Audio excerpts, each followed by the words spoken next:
السلام عليكم ورحمة الله وبركاته. النهاردة هنعمل معاكم طريقة الطماطم المفرزة اللي هي الصلصة يا بنات.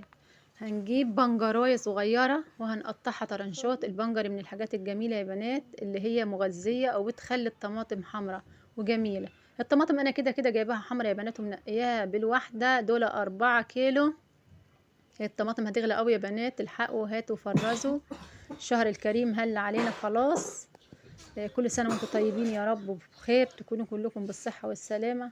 هنقطع الطماطم من الواحدة 4 تربع أو 3 تربع، ونقطع تحتيهم اللي هي تخليها في قعرة الحلة من تحت اللي هي ايه البنجراية، واحدة صغيرة بس عشان ما تخليش اللون فاقع قوي. ومعلقتين سكر على 4 كيلو. اللي عايز يحطهم وهي بتتسبك، اللي عايز يحطهم بعد ما تتفرم، بس انا بحب احطهم وهي ايه بتتسبك اهي. وما تحطيش ميه في الطماطم وانت بتسبكيها، هي بتطلع ميه لوحديها. المره اللي فاتت عملت لكم الصلصه بالفلفل الاحمر، حطيت عليها فلفل احمر. النهارده حطيت عليها بنجر عشان احنا دلوقتي يا بنات في موسم البنجر. بعد ما اتسبكت هنضربها على الخلاط بالشكل الحلو ده وهنصفي. شايفين يا بنات لونها جميل ازاي وناعمه وجميله والله يا بنات. في الطبيخ حاجه خرافه، وفي البتاع ده هوت اللي هو المحشي، وفي البتاع ده هوت برضه في كل حاجه حلوه، في الكشري وفي كل حاجه. بعد ما صفيناها بالشكل الحلو ده هنطلع بيها تاني. وادي اللي صفينا منها القشر والبذر، شايفين ازاي.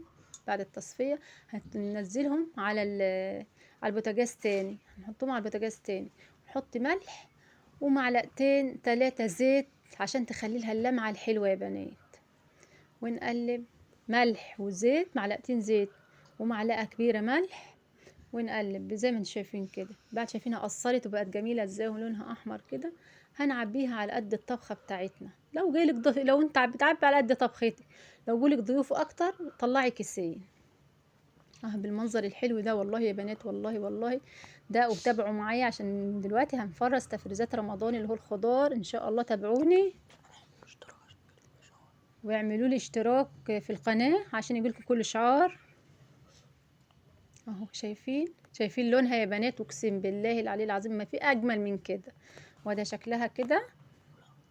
ولو عجبكم الفيديو حطوا لايك وشير واشتراك في القناة، والسلام عليكم ورحمة الله وبركاته.